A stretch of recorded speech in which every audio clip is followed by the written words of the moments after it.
Namatuna ng mga sasakyan, nanakit at nangat pa ng kagawad. Yan ang ginawa ng isang babae sa Quezon City na nagdala sa kanya sa kulungan. At ang dahilan niyan, matinding kalasingan. Ang sentro ng balita mula kay Vel Custodio. Paggewang-gewang sa kalsada ang babaeng ito nang makuna ng CCTV sa Barangay Project 6 sa Quezon City.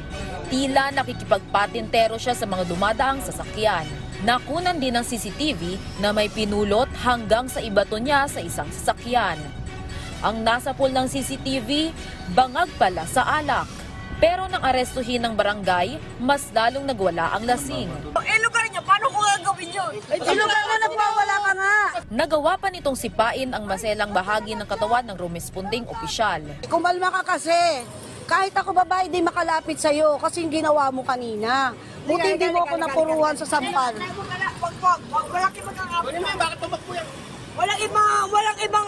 Kasi sinasaktan mo ko kaya hindi ako makalapit sa'yo Tatakbo yan tatakbo. Sinubukan pa niyang magpumiglas at tumakbo. Kinagat pa umano niya sa tagiliran ng isang dayong kagawad na nakipagtulungan sa barangay. Ayon sa pulis, hindi ito ang unang pagkakataon na nawala sa sarili ang babae dahil sa kalasingan. Doon sa aming pag-iimbestiga, meron siyang previous case sa area po ng Station 9, QCPD na rin po. Ganito rin po ang pangyayari. Kasi nalasing siya at nanakit din po ng mga taga-barangay. Pero nang tanungin ang babae sa ginawang pagwawala, bigla siyang nagka-amnesia.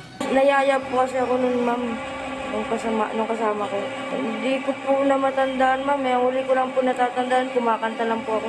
Patong-patong na kaso ang kakaharapin ng suspect. Vel Custodio, para sa Pambansang TV sa Bagong Pilipinas.